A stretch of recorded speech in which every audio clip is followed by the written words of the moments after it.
रुस्तम केरावाला बेंगलोर के उस VIBGYOR school के संस्थापक और चेयरमैन हैं जहां 6 साल की मासूम बच्ची के साथ बलात्कार किया गया। पुलिस ने बुधवार को रुस्तम को दमन द्वीप से गिरफ्तार किया और फिर उन्हें लेकर बेंगलोर आई। पुलिस के मुताबिक रुस्तम को किशोर न्याय कानून और बाल यौन अपराध सुरक्षा कानून के तहत गिरफ्तार किया गया है। रुस्तम के खिलाफ अपराध के सबूत गायब करना और दोषी को बचाने के लिए झूठी जानकारी देने से संबंधित आईपीसी की धारा 201 भी लगाई गई है।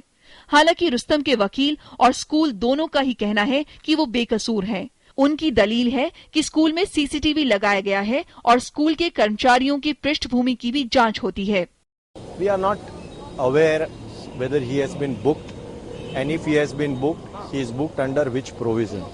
We don't believe in any manner that our founder chairman is guilty of any such crime which is being accused of, or for anything that he should be arrested. We have an existing stream of closed circuit camera, CCTV as they call it, across the school in all the corridors. We did not have it in the classrooms. We have learnt that lesson now.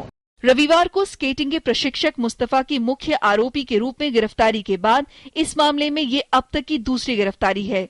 Police ने इस मामले में school के 3 और कर्मचारियों को भी पूछताछ के लिए हिरासत में लिया है, जिन पर मुस्तफा उर्फ मुन्ना का समर्थन करने का आरोप है।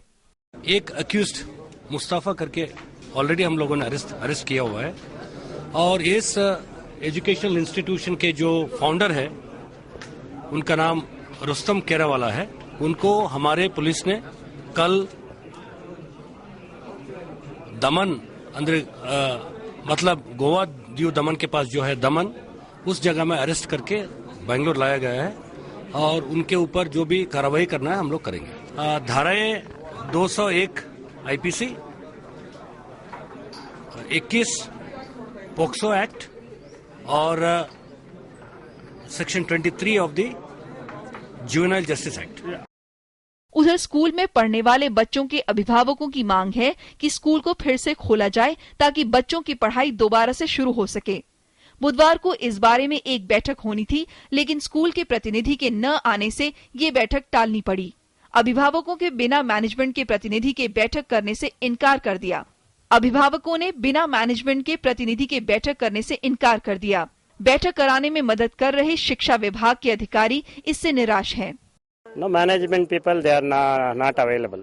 No, parents' demand is along with management only, they are ready to witness in the meeting. बच्ची से बलात्कार की घटना के बाद से लोगों में गुस्सा भड़क उठा था और विरोध प्रदर्शन शुरू हो गए थे। प्रदर्शन के बाद स्कूल बंद हो गया है। पुलिस का भी कहना है कि जांच जारी रहने के साथ ही स्कूल खोलने में कोई दिक्कत नहीं है। कई अभिभावक इस घटना के बाद बच्चों को स्कूल से निकालना चाहते हैं, लेकिन फिलहाल असहाय हैं।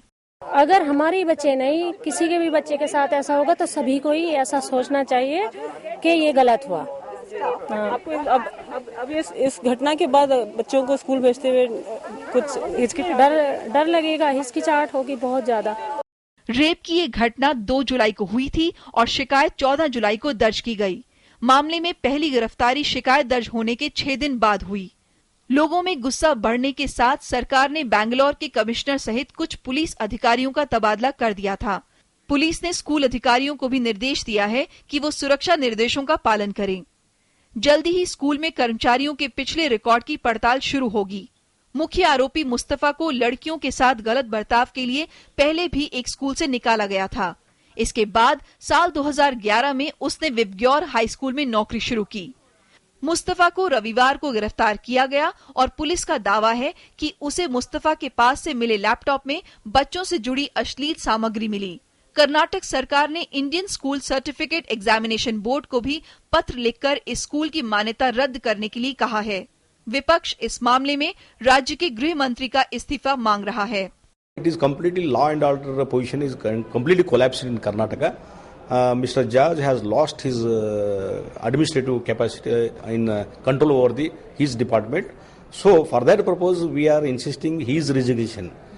विबग्योर स्कूल के चेयरमैन फाउंडर की गिरफ्तारी के बाद स्कूल के बाहर लगातार 1 हफ्ते से चल रहा प्रदर्शन अब थम गया है और अभिभावक अब चाहते हैं कि इस पूरे मामले का शांतिपूर्वक हल ढूंढा जाए, क्योंकि अभिभावक ये चाहते हैं कि अब स्कूल दोबारा से शुरू हो और इस मामले में दोषी पाए गए तमाम लोगों को कड़ी से कड़ी सजा मिले, लेकिन स्कूल को बंद करके इसकी कीमत नहीं चुकाई जाए, क्योंकि इस स्कूल में पढ़ रहे करीब 3000 से ज्यादा छात्रों का भविष्य इस स्कूल पर निर्भर है।